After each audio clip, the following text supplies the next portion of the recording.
तुझ्या गुणाचं गुणानुवाद गाईल, पण कसे? आवडीने. आपण गातो पण कसे? सवडीने. आहे थोडासा फरक आहे. गुण गाई ही याच्यापेक्षा जीवनामध्ये मला दुसरं काही मिळवायचं नाही, प्राप्त करायचं नाही, जोडायचं नाही. भगवंत म्हटले तुकोबार आहे, दुसरं काहीतरी मागा. मुक्ती मागा, धन मागा, संपदा मागा. तुकाराम महाराज म्हटले न लगे, मला ती लागत नाही. काय? मला मुक्ती नको. का मुक्ती नको? कारण तुका म्हणे मुक्ती परनिली नोवरी, आता दिवस चारी खेळी मेळी. मुक्ती आमची बायको आहे का नाही? मग आम्हाला तिची काय गरज आहे? बरोबर आहे का नाही? अरे सर्व माणसं लक्ष्मीच्या पाठीमागे पळतात आहे का नाही? लक्ष्मी म्हणजे पैशाच्या, बरं का. सर्व माणसं पैशाच्या मागे पळतात, पण भगवान विष्णूची जी दाशी होऊन बसली, मग देवाला काही चिंता आहे का त्या गोष्टीची? बोला ना. तुम्ही फ्रेश राहा बघा. हां, थंडी सोडून द्या, एकदम फ्रेश राहा आहे की नाही? तुमच्या फ्रेशनेसवरच मी बोलणार आहे. आपण लक्ष्मीच्या पाठीमागे पळतो, पण भगवंताला तिची काही काळजी आहे का? बघा, 14 रत्न समुद्रामधून निघाली, लक्ष्मी त्याच्यामधून निघाली, आणि लक्ष्मी मातेच्या हातामध्ये हार होता, आणि तो हार ज्याला घालणार तो लक्ष्मी मातेचा पती होणार होता. सर्वजण तयारीत होते की लक्ष्मी माझ्या गळ्यात हार घालेल, माझ्या गळ्यात हार घालेल. लक्ष्मीनं कुणाच्याच गळ्यात हार घातला नाही. भगवंत साईडला उभे होते. लक्ष्मीनं गळ्यात हार घातला नाही म्हणून काही ना हारात मुंडकं घालण्याचा प्रयत्न केला, बरं का. जागे राजा, बरं का. तरी सुद्धा लक्ष्मीनं त्याचा स्वीकार केला नाही. पण भगवंत लांब उभे होते, तरी लक्ष्मी माता तिकडे जाते आणि देवाच्या गळ्यामध्ये हार घालते. भगवंत म्हणतात मला तुझी गरज नाही. लक्ष्मी मातेला आश्चर्य वाटलं, एवढ्या सर्वांचा त्याग करून मी यांच्याकडे आले आणि माणूस मला स्वीकारायला सुद्धा तयार नाही. लक्ष्मी मातेने सांगितलं तुम्हाला जरी माझी गरज नसली तर मला तुमची गरज आहे. भगवंत म्हटले मी तुझा स्वीकार करतो, पण माझ्या पायाची दासी होऊन तुला राहावं लागेल. लक्ष्मी ज्याच्या पायाची दासी आहे त्याला काही कमतरता आहे का? तसं मुक्तीची आपल्याला कमतरता आहे, पण ज्याची बायको आहे त्याला त्याची काय चिंता आहे महाराज? लक्ष्मीच्या पाठीमागे आपण सर्वजण पळत असतो. काही लक्ष्मीचे दास असतात आणि काही लक्ष्मीचे पुत्र असतात. लक्ष्मी पुत्र वेगळे आणि लक्ष्मीचे दास वेगळे. एकदा लक्ष्मीचा आणि भगवंताचा संवाद होता.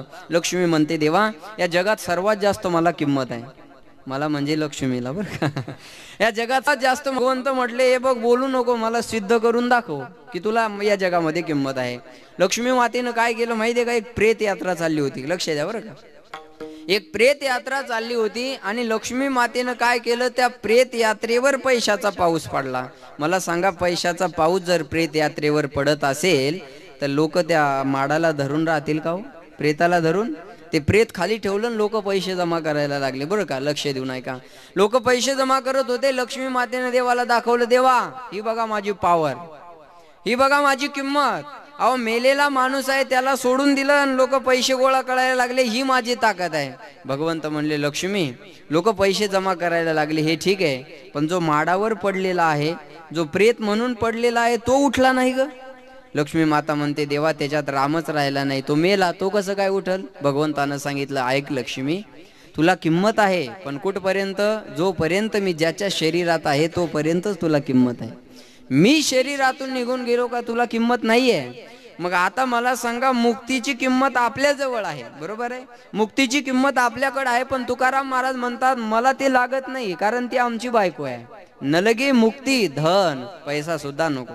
का पैसा नको? द्रव्याची मागे कळी काळाचा लाग, म्हणून या संग खोटा त्याचा, म्हणून पैसा सुद्धा नको. मग भगवंत म्हटले मुक्ती नको, धन नको, मग संपदा मागा. भगवंताला तुकोबाराय म्हणतात देवा, संपदा सुद्धा नको का? संपदा सोहळा नावडे मला, लागला टगळा पंढरीचा. संपदा सुद्धा नको देवा, आणखी तुम्ही माझ्यावर मेहरबान असाल तर मला संताचा संग द्या. संत संग देई सदा, मला संताची संगत घडावी ही एक माझी आणखी इच्छा आहे. भगवंत म्हटले तुकोबाराय, या सर्व गोष्टी जर तुम्हाला मिळवायच्या असतील तर तुम्हाला गर्भवासाचं दुःख सहन करावं लागेल. गर्भवासाचं दुःख तुम्हाला सहन करावे लागेल, तेव्हा तुम्हाला या सर्व गोष्टी मिळतील. भगवंत म्हटले तुकोबाराय, तू आम्हाला गर्भवासात घालणार आहे. तुकोबाराय म्हणले देवा, तू आम्हाला गर्भवासात घालणार आहेस ना, मग सुखाने घाल ना. गर्भवासामध्ये दुःख आहे, गर्भवासामध्ये दुःख आहे हे बरोबर आहे, पण तू जर घालणार असेल तर सुखाने घाल ना. एखाद्या माणसाला फाशीची जरी शिक्षा झाली तर राष्ट्रपतीचा स्वतंत्र अधिकार असतो, त्या फाशीपासून तो त्या माणसाला वाचवू शकतो. हा राष्ट्रपतीचा जसा स्वतंत्र अधिकार आहे, लक्ष देऊ नये का बरं का. हा राष्ट्रपतीचा जसा स्वतंत्र अधिकार आहे तसा देवा गर्भवासामध्ये दुःख आहे, पण तूच जर घालणारा असेल तर सुखाने घाल ना. आता आई वडिलाचं दर्शन घ्यावं हे सर्वांना आपल्या शास्त्राने हिंदू धर्माने सांगितलेलं आहे, पण हे दोन महात्मे इथं बसले ना, यांना कुणाचंच दर्शन घेण्याची परवानगी नाहीये महाराज. का? अपवाद आहे. सांगेन संन्यास म्हणजे त्याग करावा लागतो, अगोदरच पिंडदान करावं लागतं, नंतर हा पोशाख धारण करावा लागतो. तसं तू जर गर्भवासात घालणार असेल तर आम्हाला सुखाने घाल. आणि आणखी एक तुकोबाराय म्हणतात, देवा पुढं जर माझ्या जीवनात एवढं सुख मिळत असेल तर मी हे छोटं दुःख आनंदाने सहन करायला तयार आहे. लक्षात घ्या बरं का, मोठं सुख जर माणसाला दिसत असेल तर छोटं दुःख माणूस आनंदाने सहन करायला तयार होत असतो.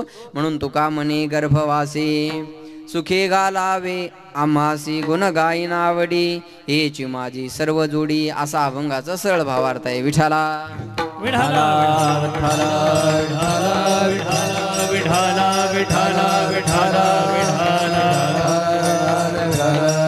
तुकोबाराई या अभंगामध्ये, दादा थोडासा मॉनिटर वाढवा. तुकोबाराई या अभंगामध्ये भगवान पंढरीश परमात्म्याकडे मागणी मागतात बरं का. सप्ताह वर्षाचा असो, 6 महिन्याचा असो, 3 महिन्याचा असो, महिन्याचा असो, 15 दिवसाचा असो, 8 दिवसाचा असो, 3 दिवसाचा असो अथवा 2 दिवसाचा असो बरं का. 8 दिवसाचा सप्ताह असला, सुरुवात नामपर अभंगाने असते, मध्ये भक्ती ज्ञान वैराग्य सांगणारे अभंग असावे आणि आजच्या दिवशी मागणीपर प्रकरणातला अभंग असावा, असा वारकरी संप्रदायाचा एक अलिखित दंड आहे. याला कुठं शास्त्र आधार नाही बरं का. हाच अभंग घेतला पाहिजे असं कुठं शास्त्रात सापडणार नाही, पण एक थोरा मोठ्याने घालून दिलेली परंपरा आणि त्या परंपरेचा वारसा जपत आम्ही मोठे होत चाललेलो आहोत. मग त्या आमच्यामुळं त्या परंपरेला कुठं गालबोट लागू नये म्हणून हा मागणीपर प्रकरणातला अभंग आहे. उद्या काला आहे म्हणून आज हा मागणीपर प्रकरणातला अभंग सेवेकरता निवडलेला आहे. लक्ष देऊन ऐका बरं का. माझा पहिला प्रश्न हा आहे, देवाकडे आपण काही मागणं म्हणजे त्याचा सरळ अर्थ असा होतो, देवाला आपल्याला काय द्यावं हे कळत नाही. पण देवाला कळत नाही असं तर म्हणता येणार नाही, बरोबर आहे. देवाकडे आपण काही मागणं म्हणजे देवाची सरळ सरळ चूक काढल्याप्रमाणे आहे. कारण तुकाराम महाराजांच्या गाथ्याचा जर आपण विचार केला तर तुकाराम महाराज हे मागणाऱ्याच्या विरोधात बोलणारे आहेत. भिक्षा पात्र अवलंबिने जळोजीने लाजीरवाने, किंवा तुका म्हणे करी ब्रह्मांड ठेंगणे हात पसरी जिने दिग्गत्याचे. तर दुसऱ्याच्या समोर हात पसरतो त्याच्या जीवनाचा धिक्कार असो असं स्वतः तुकाराम महाराज म्हणतात. मग तेच तुकाराम महाराज आज देवाकडे का मागतात, हा पहिला प्रश्न आपल्या डोळ्यासमोर आहे. भगवंताच्या मंदिरात मागण्यासाठी कधी जायचं नसतं बघा. देवाच्या मंदिरात मागण्यासाठी कधी जायचं नाही. मग जायचंच नाही का? जायचं. कशासाठी जायचं आहे का? देवाच्या मंदिरात मागण्यासाठी कधी जायचं नाही दादा. मग देवानं जे आपल्याला दिलेलं आहे त्याची कृतज्ञता व्यक्त करण्यासाठी मंदिरात जायचं असतं. भगवान पे भरोसा रखो क्योंकि भगवान आपको वो देगा जो आपके लिए अच्छा होगा, बल्कि भगवान आपको वो नहीं देगा जो आपको पसंद होगा. देव तुम्हाला ते देणार नाही का जे तुम्हाला आवडत असतंय, बरोबर आहे. तुम्हाला आवडतंय कर्जमाफी व्हावी, पण देव तुम्हाला देणार लक्षात घ्या बरं का. देव आपल्याला ते देणार नाही का जे आपल्याला आवडत असतंय, देव आपल्याला ते देईल का जे आपल्यासाठी चांगलं असतंय. म्हणून देवाकडे काही मागणं हे तुकाराम महाराजांच्या विरोधात आहे. तुकाराम महाराज हे मागणाऱ्याच्या विरोधात बोलणारे आहेत. पण त्याच तुकाराम महाराजांच्या गाथ्याचा जर आपण विचार केला तर 125 ते 30 अभंग मागणीपर प्रकरणात आहेत. मग सामान्य माणसानं मागणं हे खरं धरावं का न मागणं हे खरं धरावं, ऐका बरं का. तुकाराम महाराज जेव्हा जेव्हा देवाकडे जायचे ना तेव्हा देवाला असं वाटायचं तुकाराम महाराजाने मला काहीतरी मागावं. लक्षात घ्या बरं का. तुकाराम महाराज जेव्हा देवाकडे जायचे ना तेव्हा देवाला असं वाटायचं तुकाराम महाराजाने मला काहीतरी मागावं. आपण मंदिरात गेल्यानंतर देवाला भीती वाटते, निदान एवढ्या वेळ तरी यानं मला काही पास किती आहे बघा. हा, मागण्याची आस पाहे मुखाकडे चिंतिल्या रोकडे मनोरथ. तुकोबारायांनी मागावं ही देवाची अपेक्षा राहायची. केवढा मोठा भक्तीचा अधिकार तुकोबारायानं प्राप्त केला असेल बघा. मी सांगेल अधिकाराशिवाय मागणं नाहीये महाराज. ज्यानं महिनाभर काम केलं त्याला महिन्याची पगार मागण्याचा काय आहे अधिकार आहे. बोलत चला बरं का. हा, माझ्या मातीला आल्यासारखं बसू नका बघा, फ्रेश बस. हा, ज्यानं महिनाभर काम केलं त्याला महिन्याची पगार मागण्याचा काय आहे अधिकार आहे. ज्यानं दिवसभर शेतात काम केलं त्याला दिवसाचा रोजगार मागण्याचा काय आहे अधिकार आहे. मतदानाच्या अगोदरच्या दिवशी मतदाराने पैसे मागण्याचा काय आहे अधिकार आहे का. वा वा वा, चांगली गोष्ट आहे. मग हा व्यभिचार आहे, हा अधिकार नाही बरं का. लक्षात घ्या, मतदान आहे ते अधर्म झाला. पैसे घेतले म्हणजे अधर्म झाला, तिकडे मला जायचं नाही. चला, बघा, एकटा भारताचा पंतप्रधानही भारत बदलू शकत नाही महाराज. आलंच ओघात म्हणून सांगतो, एकटा भारताचा पंतप्रधान भारत बदलू शकत नाही. हा देश बदलावा असं वाटत असेल तर प्रत्येकानं आपल्या स्वतःपासून बदलायला सुरुवात करणं गरजेचे आहे. स्वामीजी, आज जर आपण लोकांची इमानदारी पाहिली ना, लोक एवढे इमानदार आहे, एवढे इमानदार आहे, एवढे इमानदार आहे, इथं पानपोईवरचा ग्लास सुद्धा साखळीने बांधून ठेवावा लागतो, एवढे इमानदार लोक आहेत. कळतं का माझं बोलणं? बघा, हा जाणकार लोकांना कळेल, बाकीच्यांना आराम करायला सुरुवात करा. मंदिराच्या बाहेर सूचना असतात, पादत राणे बाहेर काढा. दवाखान्यात सूचना असतात, शांतता राखा. हे आपण सुज्ञा असल्याची पावती आहे. एकटा पंतप्रधान काय करणार आहे महाराज, मला सांगा बरं. एका बाईच्या गळ्यात मी नेकलेस पाहिला. नेकलेस कळतो ना तुम्हाला? माया हो, नेकलेस कळतो ना? ते सोडून दुसरं काहीच कळत नाही म्हणा महाराज. ते का कळणार नाही? नेकलेस कळतो. बघा, मी म्हटलं कधी केला नेकलेस? कालच नापिकीचे पैसे आले म्हणे महाराज, तो चेक मोडला, नेकलेस केला. म्हणलं जमीन किती आहे? गुंठा नाही म्हणे, तलाठी जवळचा आहे. नाही कळलं का तुम्हाला? इथपासून आपल्या देशाच्या विकासाला सुरुवात आहे. आपण एखाद्याच्या कपाळाला गंध पाहावा, आपल्याला वाटतं सज्जन माणूस आहे, आपण त्याच्या बायकोला म्हणावं, बाई तुम्ही भाग्यवान आहात. का बाबा? तुमचे मालक बघा ना किती सुंदर गंध लावतात. ती बाई म्हणते, बाबा तुम्ही त्यांच्या गंधावर जाऊच नका, त्यांना दुसऱ्याच्या संडास मध्ये उभं राहून फोटो काढा आणि 12,000 रुपये उचलून आणले, तुम्ही त्याच्या गंधाकडे काय पाहता? विठाला विठाला खूप लोक असले स्वामीजी, आहे का नाही? कदाचित यांचा नंबर असावा त्याच्यात, म्हणून लवकर कळालं ते त्यांना, आहे का नाही? एका भारताचा पंतप्रधान भारत नाही बदलू शकत, प्रत्येकानं बदलणं गरजेचं आहे. चला, माझा विषय इथून बाजूला गेला होता. ज्यानं महिनाभर काम केलं त्याला महिन्याचा पगार मागण्याचा अधिकार आहे. ज्यानं दिवसभर काम केलं त्याला दिवसाचा रोजगार मागण्याचा अधिकार आहे. अधिकाराशिवाय मिळत नाहीये महाराज. मागण्याच्या अगोदर समर्पण करावं लागत असतं. समर्पणाशिवाय मागणं नाही ना. मग कशा कशाचं समर्पण? वस्तू समर्पण, तत्व समर्पण, क्रिया समर्पण. जे जे काही करीतो देवा ते ते सेवा समर्पो. जे काही आपल्या जीवनामध्ये कर्म आहे ते भगवंताला समर्पण करावं लागतं. मग पत्रम पुष्पम फलम तोयम यो मे भक्त्या प्रयश्यती तदाहम भक्ती प्रवृत्त अश्नामी प्रयतात म्हणा. पत्र पुष्प फल तोय जे काही असेल ते भगवंताला समर्पण करत असताना अंतकरणातला भाव चांगला पाहिजे. समर्पण जीवनामध्ये महत्वाचं आहे. बघा, मी सांगेन तुम्हाला, समर्पणाशिवाय मागणं नाहीये. बोलत चला बरं का. माझं उदाहरण मी तुम्हाला पटवून देतो. बाबा तुमचं नाव काय? तुम्ही मफरलवाले बाबा, तुम्ही हा तुम्ही, तुमची नाव काय मला सांगा? माधव दादा. माधव ना? माधव नाव आहे ना तुमचं? हां बरं, मला बोला फक्त, खरं बोला, खोटं बोलू नका. मला तुमचा अपमान वगैरे काही करायचं नाही. मला फक्त माझं उदाहरण पटवून द्यायचं आहे. एक दिवस तुमची आणि माझी कोपरगावच्या बसस्टँडला भेट झाली, असं उदाहरण समजा बरं का. आणि तिथं माझ्यावर असा प्रसंग आला, कोणीतरी चोरानं माझं पाकिट मारलं आणि मला इथून माझ्या गावी हिंगोलीला जायला किमान 500 रुपयाची गरज होती. पण 1 रुपया सुद्धा माझ्याजवळ राहिला नाही. मग कुणाकडे जावं म्हणून मी तुमच्यापर्यंत आलो. याच्या अगोदर तुम्ही मला कधी पाहिलं नाही, मी तुम्हाला कधी पाहिलं नाही. तुमचं नाव मला माहिती नाही, माझं नाव तुम्हाला माहिती नाही. पहिली भेट आपली बसस्टँडवर झाली आणि मी हात जोडले आणि तुमच्या समोर उभा राहिलो. म्हणलं दादा, नाव तर माहित नाही. मग दादा म्हणलो, दादा असा असा प्रसंग माझ्या जीवनावर आला. कोणीतरी चोरानं माझं पाकिट मारलं, मला इथून हिंगोलीला जायला किमान 500 रुपये जाय द्या.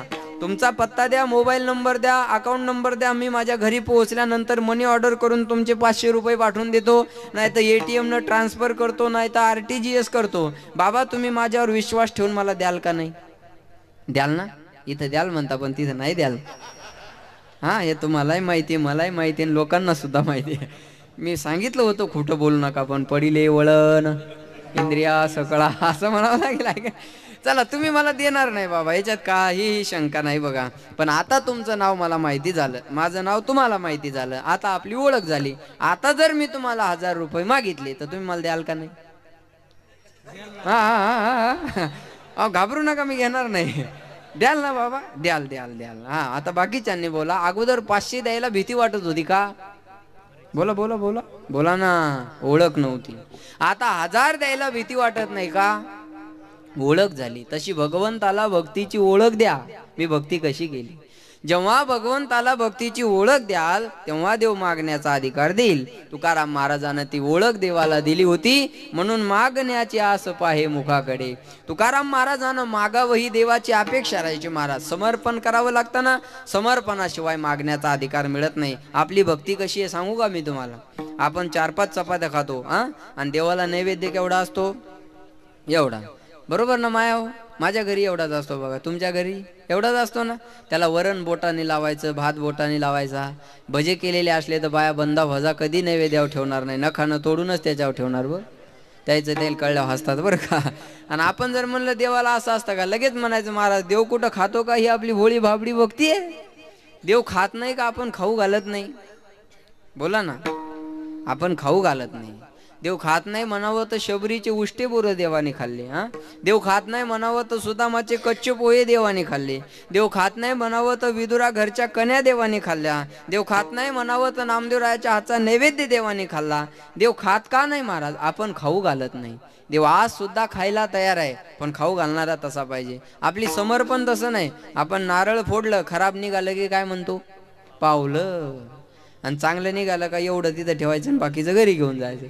आपलं समर्पण कसं आहे बघा. मी भागवत कथा करतो बाबा, बाया शेवटच्या दिवशी आम्हाला ब्लाऊज पीस आणतात त्या ग्रंथावर टाकायला. तुम्ही नेत असता का देवीला देवाला ब्लाऊज पीस? नेता ना, सर्व टिपटॉपचे ना. मग तेलानं खराब झालेले, उदबत्यानं जळालेले, कुखानं खराब झालेले, मरी गाय म्हण कुदा. गाय मरायला लागली देऊन टाका बामणाला, सरळ सरळ आहे. मी शेवटच्या दिवशी लोक आम्हाला दक्षिणा देतात बघा. पण ज्या नोटा कुठं चालत नाही त्या आमच्याजवळ. कोणतीला नंबर नाही, कोणतीला चांदीची काडी नाही, कोणतीला कोपरा नाही, इथपर्यंत ठीक आहे. एका बहादरानं अशी नोट दिली होती, अर्धी 5ची आणि अर्धी 10ची जोडून. पण तिथं कुठं नोटा पाहायला टाइम आहे. लोक दर्शन घ्यायला ना आपण नोटा पाहायला लागलो. लोक म्हणतील काय लाचार महाराज हो, येवला लाचार नसावं माणसानं, असलं तर दिसू नये नाही का. असूच नाही बरं का.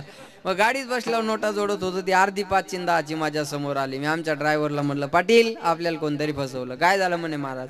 म्हणलं कोणीतरी अर्धी 5ची आणि 10ची जोडून दिली. ते म्हणे जाऊ द्या, एखादं गिऱ्हाईक तसं म्हणायचं काय होतं त्याला.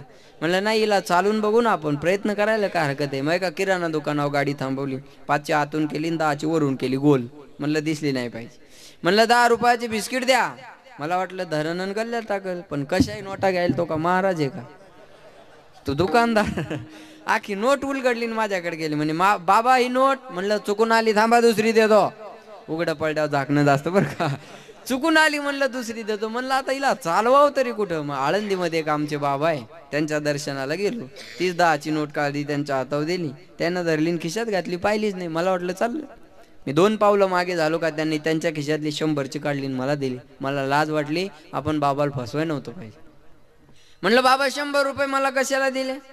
राहू दे म्हणे सोपान, मला तरी तुझ्याशिवाय कोणी मागं न पुढं धुरडा उडं कुणाची तरी भरती करायची जाय, तुला दिलं तर काय पापात जाणार आहे. म्हणलं लोक आता कीर्तनाचे भरपूर तुमच्या शंभू दे म्हणे, तुला रस्त्यानं कुठं तरी खर्चायला उपयोगी पडतील. म्हणलं बाबा तसं नाही, पण मी तुम्हाला फसवलं ना. बाबा म्हणे काय झालं. म्हणलं बाबा माझी नोट उघडून बघा ना. बाबा म्हणे माझी बी उघडून बघ ना. माझी एकाच ठिकाणी जोडी होती, बाबाची 2 ठिकाणी, 2ची 5ची पुढे 100ची. म्हणजे जजमेंटच नाही. हे आपलं समर्पण आहे. विठाला विठाला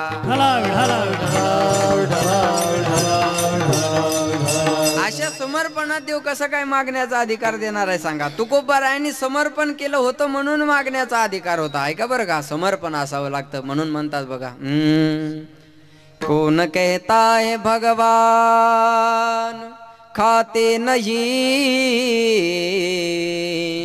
शबरी माँ की तरह हम खिलाते नहीं. कौन कहता है भगवान आते नहीं, द्रौपदी की तरह हम बुलाते नहीं.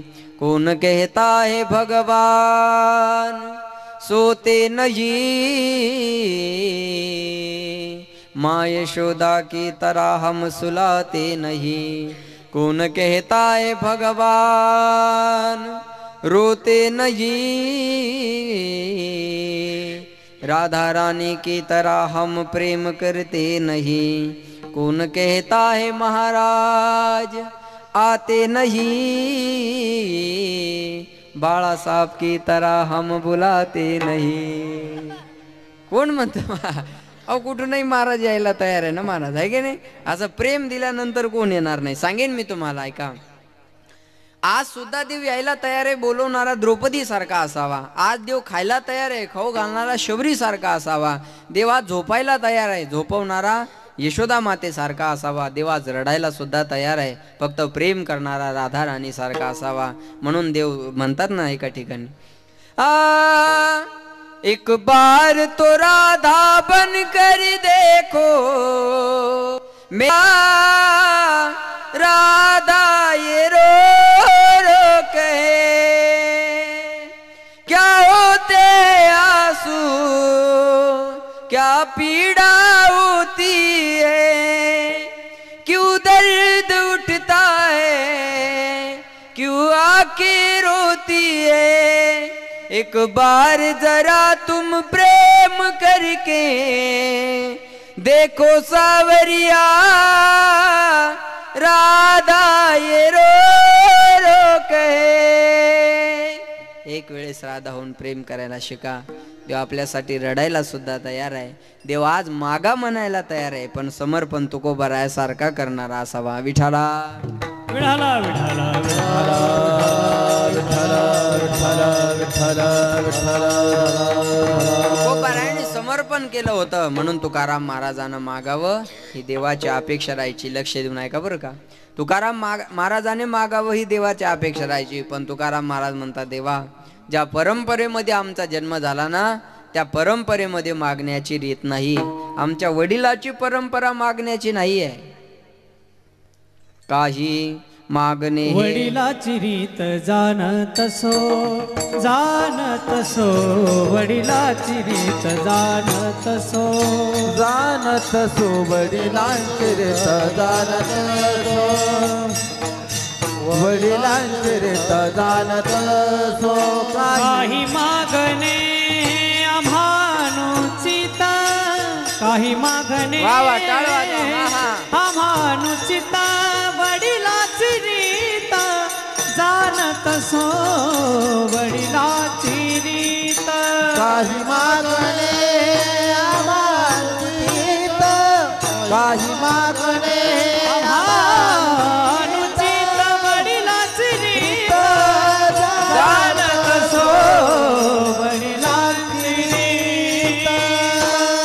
काही मागणे हे आम्हा अनुचित, वडिलाची रीत जाणत असो. तुकाराम महाराज म्हणतात आमच्या वडिलाची परंपरा मागण्याची नाही. लक्ष देऊन ऐका बरं का. आता वडील या शब्दाचा अर्थ लक्षात घ्या. वडील या शब्दाचे 3 अर्थ होतात बघा. आपल्यापेक्षा वयानं जे एक मोठे असतात त्यांना एक वडील म्हणतात, आहे की नाही. म्हणून शाळेमध्ये प्रतिज्ञा असते ना रे बाळा, हो मी माझ्या वडीलधाऱ्या माणसाची मान कापीन, हा ना, मान राखीन, मान राखीन, आहे की नाही. हे एक वडील. आपल्याला ज्यांनी जन्म दिला ते एक वडील. आणि ज्ञानेश्वरीमध्ये ज्ञानेश्वर महाराज सांगतात येत वडील जे जे करती तया नाम धर्म ठेवीती. वडील म्हणजे थोरा मोठ्यांची परंपरा. ज्या परंपरेमध्ये आमचा जन्म झाला ना देवा त्या परंपरेमध्ये मागण्याची रीत नाही. कोणते वडील आहेत तुकोबारायांचे? प्रल्हादाचं उदाहरण घ्या, व्यासांचं उदाहरण घ्या. ही वडिलाची परंपरा आहे. मी प्रल्हादाच्या जीवनातलं उदाहरण तुम्हाला सांगेल. मागणं नाहीये महाराज यांच्या जीवनामध्ये. लक्ष देऊन ऐका बघा. प्रल्हादाच्या जीवनातलं थोडक्यात उदाहरण मी तुम्हाला सांगेल. हिरण्यकश्यपूने प्रल्हादाला विचारलं, प्रल्हाद ज्या देवाचं तू भजन करतो तो तुझा देव आहे तरी कुठे? लक्ष देऊन ऐका बरं का. ज्या देवाचं तू भजन करतो तो तुझा देव आहे तरी कुठे? तेव्हा प्रल्हादानं सांगितलं, बाबा माझा देव कुठं आहे असं विचारू नका.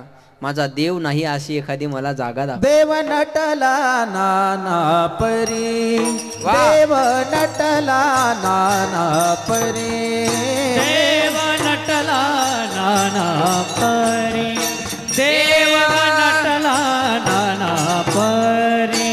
भरून उरला चराचरी, भरून उरला चराचरी. देव नटला नाना परी, देव नटला नाना परी. भरुनी उरला चराचरी, भरुनी उरला चराचरी. देव नटला नाना परी, देव नटला नाना परी. देव नटला नाना परी, भरून उरला चराचरी. किंवा विठ्ठल जळी स्थळी भरला, रेता ठाव नाही उरला. आजी म्या दृष्टीने पाहिला विठ्ठलची विठ्ठल. बाबा माझा देव नाही अशी जागा मला दाखवून द्या. म्हणतात ना, जिस गुलशन में तेरा नूर नहीं, ऐसा तो कोई गुलजार नहीं. दरबार हजारों देखे हैं, पर ऐसा कोई दरबार नहीं, दरबार हजारों देखे हैं. बाबा माझा देव नाही अशी जागा नाही है ना. हर कोई कहता है भगवान नजर नहीं आता है. लक्ष द्या बरं का. हर कोई कहता है भगवान नजर नहीं आता है. अरे जब कोई नजर नहीं आता है तो भगवान ही नजर आता है. जाणकार लोकाला माझं बोलणं कळेल बरं का. जेव्हा माणसाला काहीच दिसत नसताना तेव्हा दिवस दिसत असतो, दुसरं काही दिसत नसतं. बघा सांगेन मी तुम्हाला. प्रल्हादाने सांगितलं बाबा माझा देव नाही अशी जागाच नाहीये. खांबाकडे हात केला आणि हिरण्यकश्यपूने सांगितलं खांबात तुझा देव आहे का. प्रल्हादाने सांगितलं बाबा या खांबात सुद्धा माझा देव आहे. खांबावरी लाथ मारली दुर्जने स्तंभी नारायण प्रगटले. लक्ष देऊ नाही का बरं का. भगवान नरसिंह त्याच्यातून प्रगट झाले. हिरण्यकश्यपू भगवंताच्या अंगावर धावून गेला. भगवंताने एक बुक्कीचा प्रहार केला. हिरण्यकश्यपू खाली पडला. खाली पडल्यानंतर हिरण्यकश्यपू देवाला काय म्हणतो बघा, देवा तुम्ही मला मारू शकत नाही. भगवंत म्हणले तू काय बीजेपीचा आहेस काय. बीजेपीचा असल्यावर काही केस टळतील, बरोबर आहे का नाही. सरकार आहे ना आता त्यांचं. भगवंत म्हटले का मारू शकत नाही. म्हणे मला ब्रह्मदेवाने वरदान दिलेलं आहे. म्हणे काय वरदान आहे. बघा वरदान काय काय होतं त्याचा. मला आकाशात मरण नाही, मला जमिनीवर मरण नाही, मला घरात मरण नाही, मला दारात मरण नाही, मला दिवसा मरण नाही, मला रात्री मरण नाही, मला पशुकडून मरण नाही, मला मानवाकडून मरण नाही, मला अस्त्राने मरण नाही, मला शस्त्राने मरण नाही, मला कडून मरण नाही, मला ब्रह्मदेवानं बनवल्यापैकी कुणाकडूनच मरण नाही, मला 12 महिन्यात कोणत्या महिन्यात मरण नाही. काही उरलंय का आता. बघा बरं का किती किती त्यानं वरदान मागितले होते. भगवंत म्हणले तुझ्या सर्व वराचं रक्षण करूनच मी तुला मारणार आहे, तू टेन्शन घेऊ नको. भगवंतानं त्याला पहिलं उचललं आणि उंबऱ्यावर आपल्या मांडीवर घेतलं. मला सांगा त्याचं पहिलं काय होतं. मला आकाशात मरण नाही, मला जमिनीवर मरण नाही. भगवंत म्हणले तू आकाशातही नाही जमिनीवरही नाही, माझ्या मांडीवर आहे. आता काय म्हणणं आहे तुझं बोल. तो म्हणे देवा मला घरात मरण नाही, मला दारात मरण नाही. भगवंत म्हणले तू घरातही नाही दारातही नाही, मी तुला चौकटीवर घेतलंय. चौकट कळते ना. चौकटीला घर म्हणता का दार. बोला ना दार. दार अरे नाही ना, उंबराच त्याला स्पेशल शब्द आहे. त्याला घरही म्हणता येत नाही दारही म्हणता येत नाही, उंबरा किंवा चौकट एवढंच म्हणता येतं, बरोबर. भगवंत म्हणले आता काय वरदान आहे तुझं बोल. म्हणे मला दिवसा मरण नाही, मला रात्री मरण नाही. भगवंत म्हटले आता दिवसही नाही रात्र नाही, सायंकाळची वेळ आहे, संध्येची वेळ. सायंकाळची वेळ कळते ना. सूर्य मावळायचा असतो, पूर्ण रात्र व्हायची असते, त्याला सायंकाळची वेळ म्हणतात. आणखी काय वरदान आहे तुझं बोल. भगवंताला तो म्हणतो देवा ब्रह्मदेवानं बनवल्यापैकी मला कुणाकडूनच मरण नाही. भगवंत म्हणले वेड्या तुझ्या ब्रह्मदेवाला जाऊन विचार त्याचा जन्म कुठून झाला. माझ्या नाभीतून कमळ निघालं आणि त्याच्यातून ब्रह्मदेवाचा जन्म झाला. त्याला मी बनवलं, मला त्याने नाही बनवलं. अजून बोल काय. म्हणे मला पशुकडून मरण नाही, मला मानवाकडून मरण नाही. भगवंत म्हटले मी तुला पशु दिसतो का मानव. अरे पशु म्हणावं तर शिर धड माणसाच आहे आणि मानव म्हणावं तर शिर सिंहाच आहे, म्हणून नर आणि सिंह. आता काय वरदान आहे तुझं बोल. म्हणे मला अस्त्राने मरण नाही, मला शस्त्राने मरण नाही. भगवंत म्हटले तुला मारायला मी AK-47 रायफल गन काहीच आणलेलं नाही. आणखी काय वरदान आहे तुझं बोल.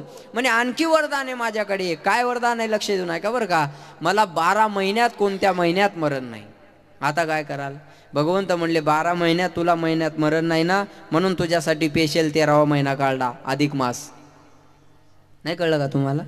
अधिक मास 13वा महिना आहे का नाही, ह्याच्यासाठीच का. भगवंताने आपल्या लांब लांब नखाने त्याचं पोट विदीर्ण केलं, हिरण्यकश्यपूला मारून टाकलं. भगवंताचा राग कशानं शांत होईना. मग प्रल्हादाला पाठवलं. भगवंतानं प्रल्हादाकडे पाहिल्यानंतर राग शांत झाला आणि भगवंत प्रल्हादाला म्हणतात प्रल्हाद माग तुला काय मागायचंय, मी तुझ्या भक्तीवर प्रसन्न आहे. प्रल्हादानं सांगितलं देवा थोडासा आवाज वाढवा. प्रल्हादाने सांगितलं देवा मला काही नको. भगवंत म्हणले माझी इच्छा आहे म्हणून काहीतरी माग. प्रल्हादाने सांगितलं देवा पण माझी इच्छा नाही ना. प्रल्हादाला भगवंत म्हणतात अरे मी जगाचा मालक तुला माग म्हणतोय, माग ना काहीतरी. तेव्हा प्रल्हादानं सांगितलं देवा तुम्ही मला मागाल ते द्यायला तयार आहेत ना. भगवंत म्हणले मागशील ते द्यायला तयार आहे. प्रल्हाद म्हणले देवा तुम्ही जर माझ्या भक्तीवर प्रसन्न असाल तर मला हेच द्या, याच्यानंतर माझ्या जीवनामध्ये कधी मागण्याची इच्छाच उत्पन्न झाली नाही पाहिजे, हेच दान तुम्ही मला द्या. कळते का ना तुम्हाला. या परंपरेतले तुकाराम महाराज आहेत ते देवाकडे कसं काय मागतील. पण काही मागणे हे आम्हा उचित आणि काही मागणे हे आम्हा अनुचित. काही हा शब्द महत्वाचा आहे. काही मागणं उचित असतं आणि काही मागणं अनुचित असतं. बायकोनं नवऱ्याकडे साडी मागावी हा तिचा मागण्याचा काय आहे? बोला ना, अधिकार आहे. आणि तुमचं देणं काय आहे? कर्तव्य. बरोबर. तुम्हाला नाही मागणार तर कुणाला मागणार आहे की नाही? पण याच्यापेक्षा पुढचं सांगू का? बायको अशी असावी त्यानं नवऱ्याला कधीच काही मागू नये. बायांना राग येईन थोडा माझा, आहे की नाही? पण नवरा असा असावा बायकोला काही मागण्याची वेळच येऊ देऊ नये. याला म्हणतात संसार. आपला संसार असा नाही महाराज. आपल्या संसारात वर्षभर मजा असते, आहे की नाही? वर्षभर मजा कशी असते? वर्षभर नवऱ्यानं बोलायचं आणि बायकोनं ऐकायचं. नवीन लग्न झालं, आहे की नाही? वर्षभर नवऱ्यानं बोलायचं आणि बायकोनं ऐकायचं. एक शब्द बायको नवऱ्याच्या पुढे जाणार नाही. एखादा मुलगा झाला की पॅटर्न बदलतं. मग बायकोनं बोलायचं, नवऱ्यानं ऐकायचं. आणि आणखी एखादं झालं की दोघांना बोलायचं आणि गावानं ऐकायचं. हा आपल्या संसाराचा स्वभाव आहे. बरोबर आहे. पण बायको अशी असावी तिनं नवऱ्याला कधी काही मागू नये. बरं, माडी साडी तार आहे हे मागणं उचित आहे. पण पेरणीच्या टायमाला एक दाणी मागणं अनुचित आहे ना. पेरणीच्या टायमाला खताबियाची व्यवस्था नसते. एक दाणी कुठून आणून द्यायची सांगा? काही मागणं हे उचित असतं आणि काही मागणं अनुचित असतं. तुकोबाराय देवाकडं मागतात पण उचित मागतात, अनुचित मागत नाही. हा, उचित कसं असतं आणि अनुचित कसं असतं हे तुम्हाला मी सांगतो, मग अभंगाकडे बोलतो. विठाला विठाला विठाला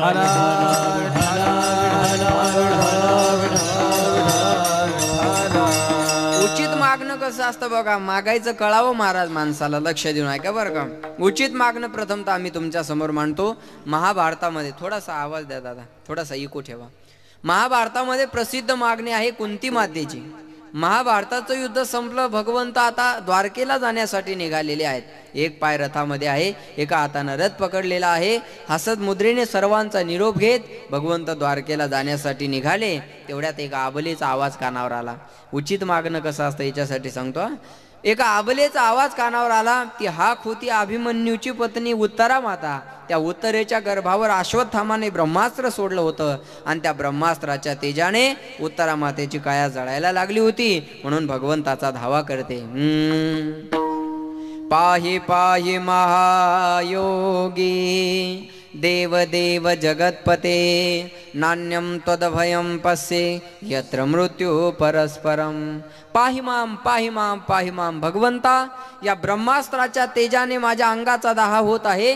या ब्रह्मास्त्राच्या तेजापासून माझा आणि माझ्या बाळाचं रक्षण करा. भगवंतानं पाहिलं ही हाक उत्तरेची आहे. भगवंताने गर्भामधून आपलं त्या रथामधून खाली उडी मारली आणि रथातून खाली उडी मारल्याच्या नंतर उत्तरा मातेच्या गर्भामध्ये प्रवेश केला. ऐका बरं का. त्या ब्रह्मास्त्रापासून उत्तरेचं आणि उत्तरेच्या बाळाचं देवानी रक्षण केलं आणि भगवंत द्वारकेला जाण्यासाठी निघाले. भगवंत द्वारकेला जाण्यासाठी निघाले. तेवढ्या धावतच कुंती माता आली आणि देवाला नमस्कार करते. कृष्णाय वासुदेवाय देवकी नंदनाय च नंदगोपकुमाराय गोविंदाय नमो नमः. भगवंताला नमस्कार करते. भगवंताला नमस्कार केल्याच्या नंतर भगवंत म्हणतात, आत्या माझं दर्शन कशाला घेते? अगं मी तुझा भाचा आहे, तू माझी आत्या आहे. बघा कुंती माता देवाला काय म्हणते, देवा आज मी माझ्या भाच्याचं दर्शन नाही घेत. मग नमस्ते पुरुषम त्वाद्यम ईश्वर प्रकृते परम. प्रकृतीहून वेगळा असणारा जो ईश्वर आहे मी आज त्याचं दर्शन घेते. मी आज माझ्या भाच्याचं दर्शन नाही घेत. देवा अरे कधीतरी मी तुझं देवपण जाणण्याची इच्छा केली ना की तुम्हाला गोड आवाजात म्हणायचं, आत्या काय करतेस ग? आणि तू आत्या म्हटला की मी तू देव आहे असं विसरून जायचे आणि माझा भाचा समजायचे. कधी कधी ऐका बरं का, कधी कधी नात्यामध्ये माणसाला अधिकार कळत नसतो. नात्यात अधिकार कळतो का? नाही कळत महाराज. मी सांगेन तुम्हाला बघा, माणसाला नोबेल पुरस्कार मिळू द्या बरं का स्वामीजी, पण बायकोनं मान्य करावा याच्यापेक्षा मोठा पुरस्कारच जीवनात नाही. त्यांनी कधी त्यांनी मान्य केलं पाहिजे. नाही करणार महाराज. का? नात्यामध्ये अधिकार कळत नसतो. बरोबर आहे का नाही? लक्ष देऊन ऐका बघा. कुंती माता म्हणते, देवा पहिला उपकार माझ्यावर कर. स्नेह पास मिमाम छिंदी. माझ्यावर जे स्नेहाचं जाळं टाकलं ना ते पहिल्यांदा तोडून टाक. आजपासून तू माझा भाचा नाही, मी तुझी आत्या नाही. आपल्यात आज एकच नातं, तू देव आहे मी जीव आहे, एवढंच नातं आज आपल्यामध्ये आहे. कुंती माता भगवंताला म्हणते, देवा आम्हाला सोडून कुठं निघून चाललात? तेव्हा भगवंत म्हणतात, आत्या हस्तिनापुराचं राज्य मिळून दिलं, द्वारकेमध्ये माझ्या पट्टराण्या माझी वाट पाहतात, मला जावं लागणार आहे. भगवंताला कुंती माता म्हणते, देवा एवढ्या दिवस आमच्यावर संकट होते तर आमच्या बरोबर राहिलेत, आणि आताशी कुठं आजचे दिन आ गए. तुम्ही हसू नका. आताशी कुठं सुखाचे दिवस सुरू झाले तर आम्हाला सोडून चाललात. भगवंत म्हणतात आत्या मला जावं लागणार आहे. कुंती माता म्हणते देवा तुम्ही गेल्यानंतर आम्ही कसं काय जगणार. जाते हो छोड़ कर कान्हा कैसे जिएंगे हम, बेदर्द बन गए कान्हा कैसे जिएंगे हम, तोता बना के आपको पिंजरा बनेंगे हम, पिंजरे में बंद करके कान्हा बोली सुनेंगे हम.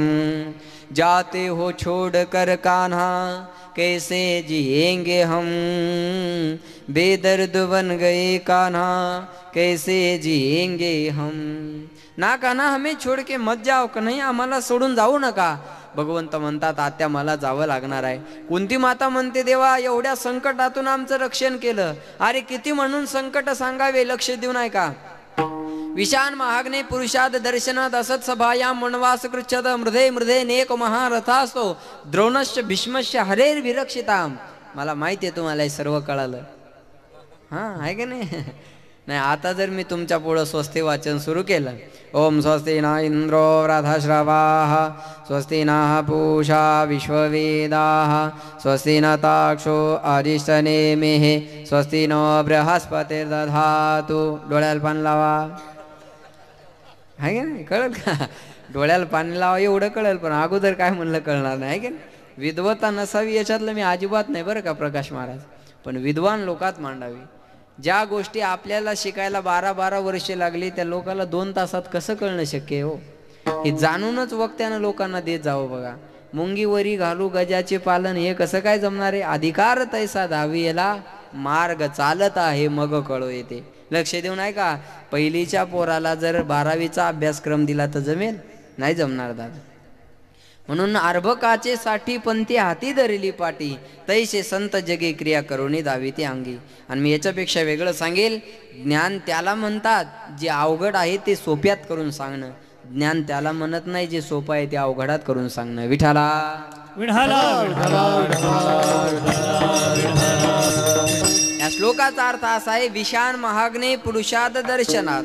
भीमाला विषाचे लाडू खाऊ घातले त्याच्यातून तू भीमाला वाचवलं. लक्षा भवनाच्या आगीत जळत असताना त्याच्यातून तू आम्हाला वाचवलं. बरं सभेमध्ये द्रौपदीची लाज देवा तू राखली. अरे एवढंच नाही, द्रोणाचार्य भीष्माचार्य कृपाचार्यासारखे रथी महारथी माझ्या पोरांच्या विरोधात उभे होते, पण देवा एवढे रथी महारथी असताना सुद्धा माझ्या पोराच्या केसाला सुद्धा धक्का लागला नाही. अरे विरोधक 100 होते, ते पण घरातच होते, घराच्या बाहेर नव्हते. हां लक्ष देऊन आहे का बरं का. जिस पे भरोसा होता है वही धोका देता है. माणसाला मोठं व्हायचं असेल तर आपल्यापासूनच सावध राहायचं महाराज. कारण सांगेन मी तुम्हाला, विरोधक होते ते घरातच होते, घराच्या बाहेर नव्हते, पण त्या 100तलं एक सुद्धा वाचलं नाही आणि माझ्या 5 पोराच्या केसाला सुद्धा धक्का लागला नाही. देवा हे सर्व उपकार तुझे आहेत. अरे एवढंच नाही, आता जर अभिमन्यूची पत्नी उत्तरा हिच्या गर्भातलं बाळ तू वाचवलं नसतं तर आमच्या वंशाला दिवा लावणारा सुद्धा राहिला नसता. एवढ्या संकटातून तू आमचं रक्षण केलं आणि आम्हाला हस्तिनापुराचं राज्य मिळून दिलं, आणि आता आम्हाला सोडून कुठं चाललात. भगवंत म्हणतात आत्या मला जावं लागणार आहे. कुंती माता म्हणते देवा ठीक आहे जातायत तर जा, पण मी आज तुमच्याकडे मागणार आहे. उचित मागणं कसं आहे बघा. भगवंत म्हणतात आत्या माझ्याकडे मागणार आहे.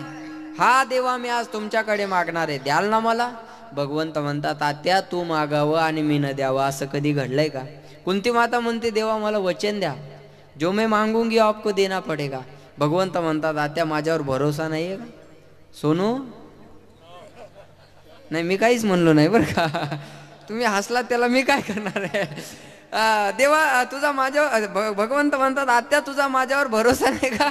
भगवंत म्हणतात आत्या भरोसा नाही. तेव्हा कुंती माता म्हणते देवा भरोसाची गोष्ट नाही, भरोसा की बात नहीं है काना, लेकिन मुझे वचन दो जो मैं मांगूंगी आपको देना पडेगा. लक्ष देऊ नये का. कुंती मातेनं देवाकडून वचन मागितलं आणि कुंती माता देवाला काय मागते बघा. कुंती माता म्हणते देवा मागाल ते द्यायला तयार आहेत ना. भगवंत म्हणले तू मागशील ते द्यायला तयार आहे. कुंती मातेनं म्हणायला पाहिजे होतं मला शहाजापूरचा सरपंच कर. देवान केला असतं नाही असं नाही बरं का. पण कुंती माता देवाला काय म्हणते बघा, देवा तुम्ही जर माझ्या भक्तीवर प्रसन्न असाल तर मला काय द्या बघा. विपद संतु न शाश्वत तत्र तत्र जगद्गुरो भवतो दर्शनम यस्याद अपुनर्भव दर्शनम. देवा मला जीवनामध्ये द्यायचं असेल तर विपद, विपद म्हणजे संकट. देवा मला फक्त संकट संकट आणि संकटच द्या, संकट सोडून मला जीवनात दुसरं काही नको. कुंती मातेला भगवंत म्हणतात, आत्या लहानपणापासून का कमी संकटाचा सामना केला म्हणून आज संकट मागते. अगं तुझ्यासाठी संकट म्हणजे काही नवीन आहेत का. कुंती माता म्हणते, देवा एक सांगू का तुला, लहानपणापासून माझ्यावर संकट होते म्हणूनच तू माझ्या बरोबर होतास. आताशी कुठं संकट दूर झाले तर मला सोडून चालला. ज्या सुखाने देव दुरावल्या जात असेल त्या सुखाची मला गरज नाही. ज्या संकटामुळं तू माझ्या घरी राहत असेल ते संकट मला चालतील. आगी लागो तया सुखा जेने हरी नाही मुका. काय करायचंय मला त्या सुखाला सांगा. लोक म्हणतात कुंती मातेनं दुःखाची मागणी केली, चुकीचं आहे. खऱ्या सुखाची मागणी कुंती मातेनं केली. सच्चिदानंद रूपाय विश्वोत्पत्त्या हेतवे तापत्रय विनाशाय श्रीकृष्णाय वयम नमः. सतघन चितघन आनंद घन असणारा परमात्मा आहे. सुखरूप ऐसा दुजा कोणी सांगा, माझ्या पांडुरंगा सारी खातो.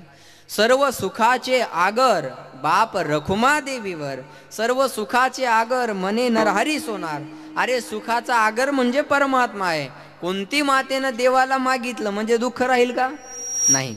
बर दुःखाची मागणी जर धराल तर आपण उलट बोलू. दुःखामध्ये माणसाला देव आठवत असतो. दुःख में सुमिरन सब करे सुख में करे न कोय.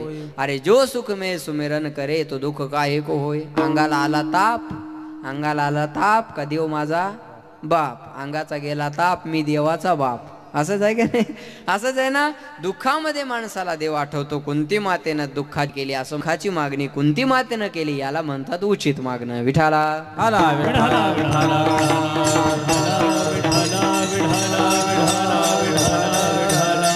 याला म्हणतात उचित मागणं. आता अनुचित मागणं कसं असतं बघा. 3 जण मित्र वनात फिरायला गेले होते बघा, लक्ष देऊन ऐका. 3 जण मित्र वनात फिरायला गेले आणि वनदेवी त्यांना प्रसन्न झाली. अनुचित मागणं कसं असतं बघा. वनदेवी प्रसन्न झाली. देवी म्हटले, वरम रोई काय मागायचंय तुम्हाला मागून घ्या. एक म्हणे, देवी मला अमेरिकेला नेऊन घाल म्हणे. अमेरिका फार प्रगतशील राष्ट्र आहे, मला तिकडे नेऊन घाल. देवीनं तथास्तु म्हणलं. वनात होते ती गाई, ते वनातून डायरेक्ट अमेरिकेला गेलं. दुसऱ्याला म्हणे, तुला काय पाहिजे. ते म्हणे, देवी एकाला अमेरिकेत नेऊन घातलं पण आपल्याला काय अमेरिकेत जायची इच्छा नाही, जपानला नेऊन घाल म्हणे. जपानच्या खूप कंपन्या प्रसिद्ध आहेत, मला तिकडे नेऊन घाल. देवीनं तथास्तु म्हणलं, ते जपानला गेलं. तिसरं होतं, त्याला म्हणे, आता तुला काय पाहिजे सांग. ते म्हणे, देवी एकाला नेऊन घातला अमेरिकेला, एकाला नेऊन घातलं जपानला, आणि मला एकट्याला या वनात ठेवलं. ते जोग जिथं असतील तिथून पहिल्याने इथं घेऊन ये म्हणे. कळते का माझं बोलणं बघा. हे अनुचित मागणं आहे का नाही. मी आणखी उदाहरण सांगेल. एकाला महादेव प्रसन्न झाला, महादेव लवकर प्रसन्न होणारा दैवत आहे. महादेव प्रसन्न झाला म्हणे, वरम रोई काय मागायचंय मागून घे. 3 वर देतो म्हणे तुला, 3 वरात जे मागायचं ते मागून घे. तो म्हणे, देवा थांबा, घरी जाऊन येतो. घरी जाऊन येतो म्हणजे बायकोला विचारून येतो. हां, कारण बायकोला काय म्हणतात, अर्धांगिनी, बरोबर ना, अर्धांगिनी. मग अर्धी अक्कल तिच्याकडे राहणं साहजिक आहे. तिला जाऊन विचारून येतो म्हणे. घरी आला, बायकोला म्हणे, अगं देव प्रसन्न झाला. बायको म्हणे, मग अनुचित मागणीमुळे दुःख कसं पदरात पडतं बघा. हां, अनुचित मागणी कशी असते बघा. देणारा देव आहे, 3 वर आहे, पण मागायचं कळालं नाही. कसं आहे, त्यानं सांगितलं, अगं देव प्रसन्न झाला, 3 वर दिले, 3 वरात देवानं आपल्याला जे मागायचं ते मागून घ्यायला सांगितलं. बायको म्हणे, गडबड करू नका, तुम्हाला अक्कल नाही. सहजच म्हणतात नवऱ्याला बाया आहे, पण तरी माणसे दुःख वाढ. महाराज म्हणून द्या, तुमचा टाळ चुकला, ह्यो तो टाळन कीर्तन, चाललो घरी. बरोबर आहे का नाही. बायको कितीतरी बोलली तर काही वाटत नाही महाराज. आपल्याजवळ एखाद्या बायकोनं नवऱ्याला बोलावून आपण म्हणाव, का हो माणसात तुम्हाला तुमची बायको एवढं बोलती, माणसं नसल्यावर तुमचं काय होत असेल. ते वरून त्याच्यावर झाकण टाकतात. महाराज तोंडान फटकळ आहे पण जपायला भारी, पांघरून टाकतात वरून त्याच्यावर, बरं का. ते म्हणे, गडबड करू नका, तुम्हाला कळत नाही. आता हिनं काय मागावं. हिचं नाक जरा बसकं होतं बरं का, चेपट नाक होतं. गावातल्या बाया तिला चेपटी म्हणायच्या. तिला वाटलं एवढा चान्स आहे नाक लांबून घ्यायचा. यायच्यापेक्षा नाही लांब केलं तर नाव बदलून ठेवन. 3 वर होते. हा, पहिल्या वरात तिनं सांगितलं नवऱ्याला, जा देवाला म्हणावं माझ्या बायकोचं नाक लांब कर. निघाला नंदी बैल. बायकोनं सांगितलं का समजाय काय. आला देवाकडे म्हणे देवा पहिल्या वरात माझ्या बायकोचं नाक लांब करा. देव म्हणे तथास्तु. तथास्तु म्हणलं भगवान देत आहे तो छप्पर फाड के देत आहे. तथास्तु म्हणलं जे नाक लांबायला मंडपातून सुरुवात झाली तिकडे लागलं सिन्नर नाशिक रोडला ते लांबतच झालं. देवाचं देणं काय कमी पडत असतं काय सांगा.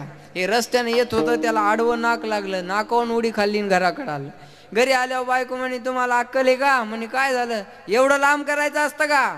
तो म्हणे तू सांगितलं लांब करायचं मी सांगितलं लांब करायचं. आता माझा काय दोष आहे. एक वर आपला झाला 2 वर अजून शिल्लक आहे ना. दुसऱ्या वरात काय करायचं सांग ना. ती म्हणे जा देवाला म्हणावं माझ्या बायकोचं नाक कमी कर. पुन्हा देवाकडे आला. म्हणे देवा एवढं लांब करायचं असतं का. देव म्हणे तुम्हाला सांगितलं का सेंटीमीटर मिलीमीटर किलोमीटर मी तेवढं केलं असताना. तू लांब करायला सांगितलं मी लांब केलं. 2 वर तुझ्याकडे आता काय करायचं सांग. म्हणे देवा दुसऱ्या वरात माझ्या बायकोचं नाक कमी करा. आता कमी करायला सांगितलं पण पुन्हा चुकी केली. किती कमी कर सांगितलं नाही. जे कमी व्हायला सुरुवात झालं होतं ते बी आज जाऊन बसलं. जेसीबी फिरवल्यावानी लेवलच झाली. सपाटीकरण बरं का. बोर्डच लावायचं काम पडलं. येथे नाकाची नियोजित जागा आहे. काहीच लवलेश सुद्धा शिल्लक नाही महाराज. नुसत्या 2 नळ्या इथल्या अशा उघड्या राहिल्या बघा. बाकी सगळं बंद झालं. घरी आला आता ते नाक दबल्यामुळं तिला बोलताय ना. ती झाली की अंगाणी तुम्हाला आता काय कळत नाही एवढं कमी करा ठगा. तो म्हणे झालं त्याला विलाज नाही आता काय करायचं सांग ना. देवाना म्हणा सांगार जसं होतं तसं कर. पुन्हा देवाकडे आला. म्हणे देवा जसं होतं तसं करा. ऐका ऐका देणारा देव होता. पाहिजे ते देऊ शकत होता पण मागायचं कळालं नाही. अनुचित मागणीमुळे दुःख पदरात पडलं आणि 12 वर्षाची तपश्चर्या मातीमोल झाली महाराज. ऐका उचित मागणंही तुम्हाला कळालं. अनुचित मागणं सुद्धा तुम्हाला कळालं. तुकोबाराय देवाकडे मागतात पण उचित मागतात अनुचित मागत नाही. तुकाराम महाराज म्हणले देवा पार 9:30 वाजतापासून तू मागा मागा म्हणायला लागला. आता तुला वेटिंगवर ठेवत नाही. तुला मला द्यायचं असेल तर हेच दे. अभंगाच्या पहिल्या चरणात हेची दान देगा देवा. वा वा वा. हेची दान देगा देवा. हेचे दान देगा देवा. हेचे दान देगा देवा. हेची दान देगा देवा. हेची दान देगा देवा. हेचे दान देगा देवा. हेचे दान देगा देवा. तुझा विसरण भावा. तुझा विसरण भावा. तुझा विसरण भावा. शरण भावा. गुण गाईन आवडी. गुण गाईन आवडी. तुझा विसरण व्हावा. तुझा विसरण व्हावा. तुझा विसरण व्हावा. तुझा विसरण व्हावा. गुण गाईन आवडी. गुण गाईन आवडी. हेच दान देगा देवा. तुझा विसरण भावा. तुझा विसरण भावा. हेची दान देगा देवा. तुझा विसरण व्हावा. तुझा विसरण व्हावा. बघा हेची दान देगा देवा. तुझा विसरण व्हावा. तुकाराम महाराज देवाला मागतात काय, मला हेच दान द्या. कोणतं? तुझा विसरण व्हावा. आपण जर देवाकडे गेलो तर काय मागू? हेचे दान देगा देवा. शेजाऱ्याला रोग व्हावा, त्यात त्याचा काटा निघावा आणि त्याचा बंगला माझा व्हावा. बोला पुंडली कौर दे हरी विठ्ठल. आपण देवाकडे गेल्यावर असंच मागणार, देवा माझं चांगलं नाही झालं तरी चालेल, पण शेजाऱ्याचं चांगलं होता कामा नाही. सांगू मी तुम्हाला, या जगामध्ये स्वतःच्या दुःखानं माणसं जेवढे दुःखी नाहीत ना, तेवढं दुसऱ्याचं सुख पाहून दुःखी होणारे माणसं सापडतील. माणूस दुसऱ्याचं सुख पाहून दुःखी होणारे माणसं जगात जास्त आहे. जो पायी चालला त्याला अजिबात दुःख होत नाही महाराज. जो पायी चालला तो त्याच्या मस्तीत चालत असतो बरं का. पायी चालणाऱ्याला आजपर्यंत, जोपर्यंत त्याच्या जवळून सायकल जात नाही तोपर्यंत. सायकल दिसली की लगेच त्याला दुःख होणार, अरे माझ्याजवळ अशी सायकल असती तर. सायकलवाल्याला सायकलवर जाण्याचं दुःख अजिबात होत नाही. त्याच्या मस्तीत तो सायकलवर चाललेला असतो. कुठपर्यंत? जोपर्यंत त्याच्याजवळ टू व्हीलर जात नाही तोपर्यंत. टू व्हीलर पाहिली की अरे सायकलला पायडल मारावं लागतं. टू व्हीलर असती तर ॲक्सिलेटर करायचं आणि निघून जायचं. टू व्हीलरवर जाणाऱ्याला दुःख होत नाही. कुठपर्यंत? जोपर्यंत जवळून एखादी फोर व्हीलर जात नाही तोपर्यंत. दुसऱ्याचं सुख पाहून दुःखी होणारे माणसं जास्त सापडतील महाराज. असे कपडे घातल्यावर काय गावातल्या सर्वांनाच बरं वाटतं का? बोला ना, काय म्हणतात बघा ना, डाग एका कपड्याला, तुझे धुवून घाल ना, तुझ्याला राहणार नाही. तुला धुवायचा कटाळा आहे त्याला आम्ही काय काही नाही. एक तर मला म्हणे महाराज दिसता, म्हणलं तुला का पोत्राच दिसायलो का? मग महाराजच आहे ना. महाराज लोकाला काय करायचे म्हणे, इस्त्रीचे कपडे. म्हणलं आण तुझ्या घरातले गोधडेन बांध माझ्या अंगाला. महाराज लोकांना काहीच करू नये अशी लोकांची धारणा आहे. महाराज म्हणजे आता हे गाडीत जरी बाबा आले ना, ते लोकांना बरं वाटणार नाही. महाराज ती गाडी दिसेल, पण त्या गाडीच्या पाठीमागं केलेला त्याग कुणाला दिसणार नाही. अरे महाराज गाडीत फिरला म्हणजे लय मोठी गोष्ट आहे का? म्हशी टेम्पोनं न्यायले ना तुम्ही, नाही कळलं का तुम्हाला? म्हशीला टेम्पो आहे, मग महाराजाला गाडी लय जास्त झाली का सांगा बरं. पण नाही सहन होत बाबा. सांगेन मी तुम्हाला, ऐका. दुसऱ्याचं सुख पाहून दुःखी होणारे माणसं या जगात जास्त सापडतील. आमच्या गावात एक निवडणुकीला उभं राहिलं. त्याला म्हणलं का रे तू काय निवडून येणार आहे का? तुम्हाला मलाही माहिती आहे आपण निवडून येत नाही. म्हणलं तुला माहिती आहे तू निवडून येत नाही तरी सुद्धा उभा राहतो कशासाठी? म्हणजे मायामुळे ते पडतंय ना. झालं याच्या जीवनाचं कल्याण आहे का नाही? काय करणार अशा वृत्तीला सांगा. पहिल्यांदा एकच दुर्योधन होता, एकच रावण होता. आता घराघरात दुर्योधन, घराघरात रावण झाली. म्हणतात ना, कलयुग बैठा मार कुंडली, जाऊ तो मैं कहा जाऊ. कलयुग बैठा मार कुंडली, तो अब हर घर में रावण बैठा, इतने राम का से लाऊं. अब हर घर में राम रहीम बैठा. नाही कळलं का तू? इतने राम कहा से लावू. आता घराघरात राम रहीम आले, फक्त एवढंच आहे, तो पकडल्या गेला ना आपण जरा मोकळे. बाकी काय? तो चुकला म्हणजे आपण लय शहाणे असं अजिबात समजू नका. फक्त ते सापडलं ते चोर असं म्हणावं लागला. दुसरं काय? विठाला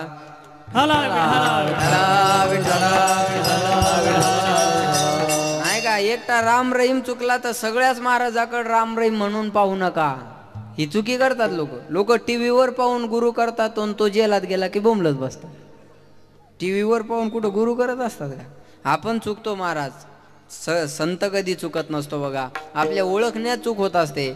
आणि आपल्या इकडे हे प्रकरण झाले नाही. हे जेवढे प्रकरण झाले हे सगळे महाराष्ट्राच्या बाहेरचे आहेत. आसाराम घ्या, राम रहीम घ्या, नित्यानंद घ्या, रामपाल घ्या, हे सगळे प्रकरण महाराष्ट्राच्या बाहेरचे आहेत. आणि आपल्यासाठी एक स्वाभिमानाची, अभिमानाची गोष्ट सांगेल. ह्याच्यातलं एक सुद्धा वारकरी संप्रदायाच्या जवळचं नाही महाराज, एक सुद्धा नाही.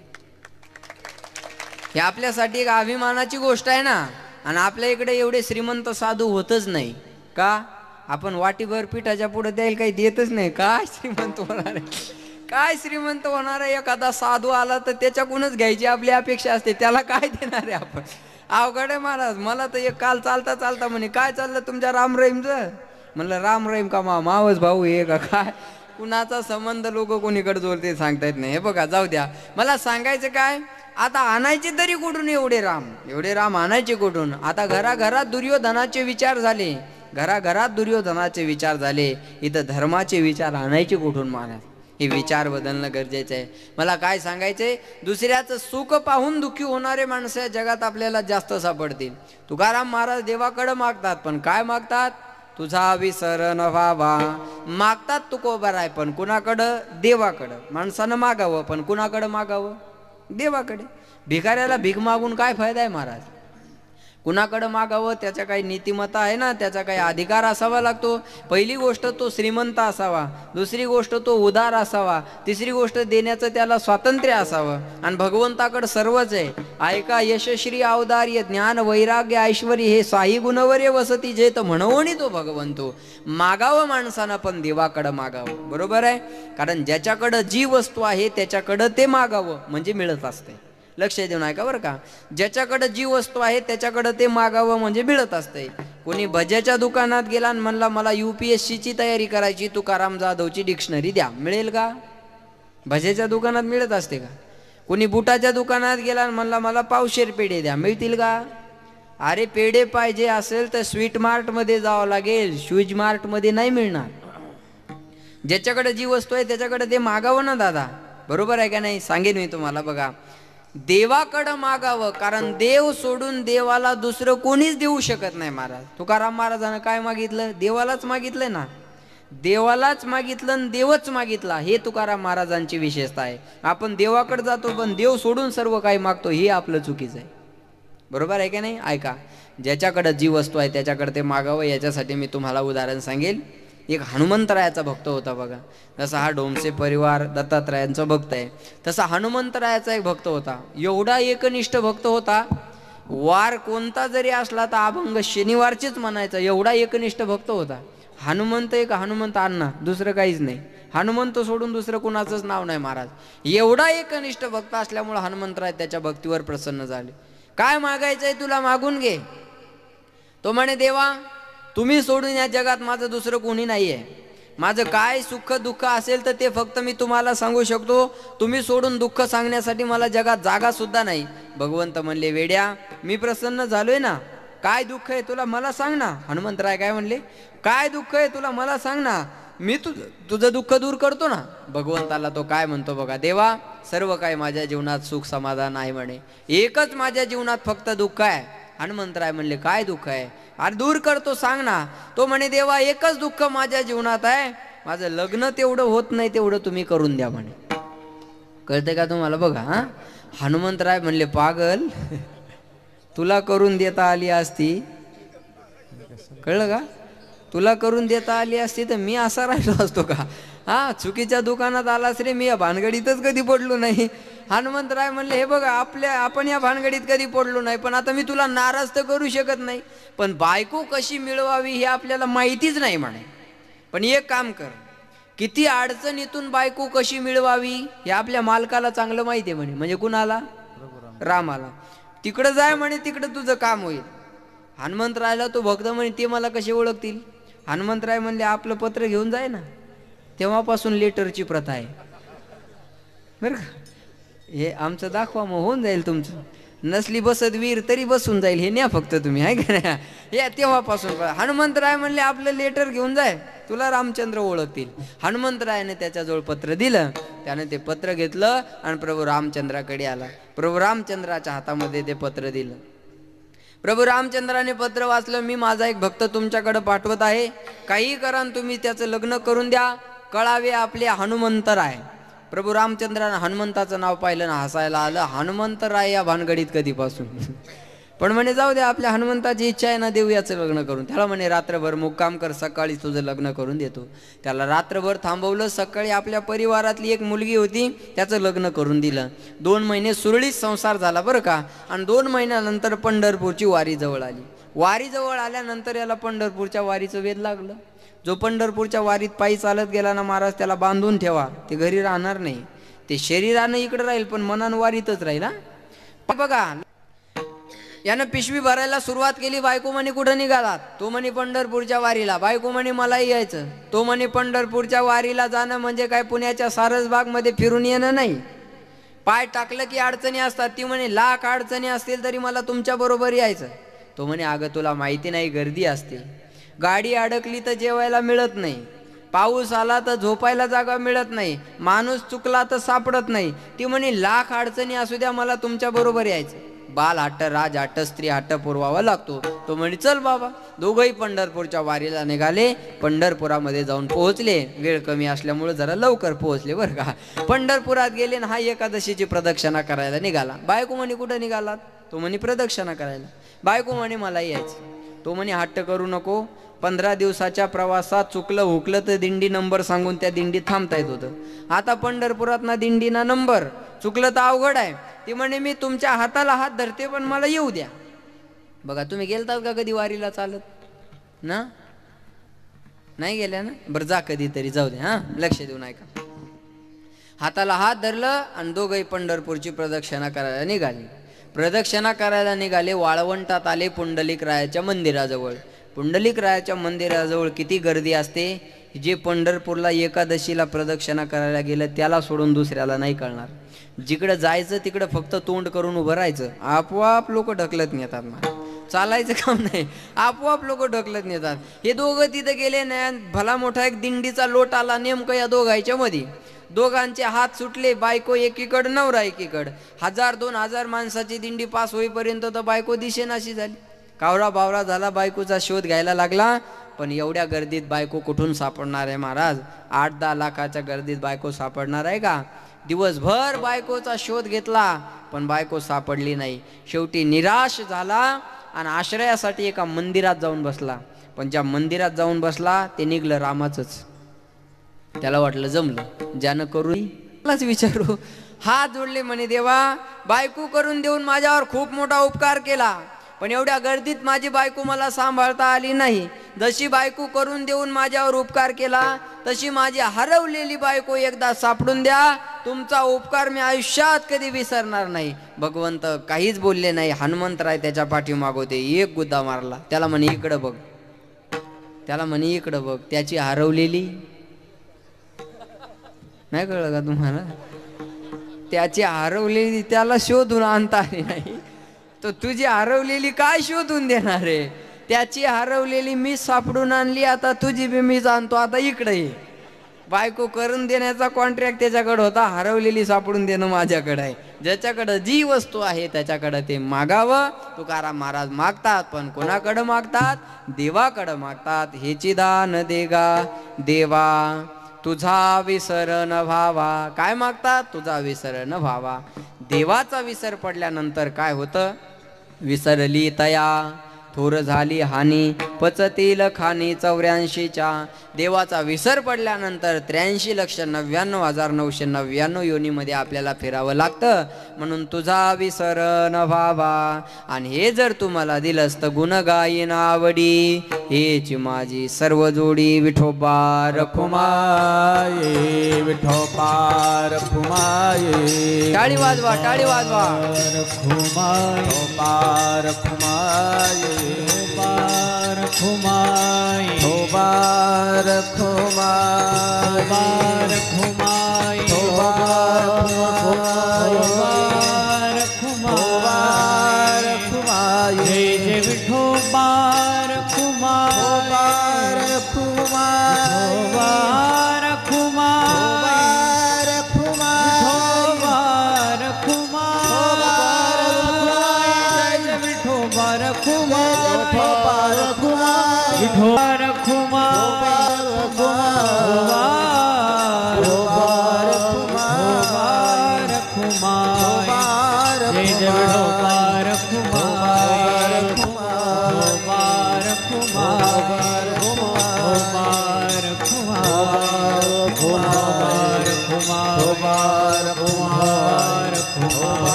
जय विठोबा रखुमाई, विठोबा रखुमाई, टाळी वाजवा, टाळी वाजवा.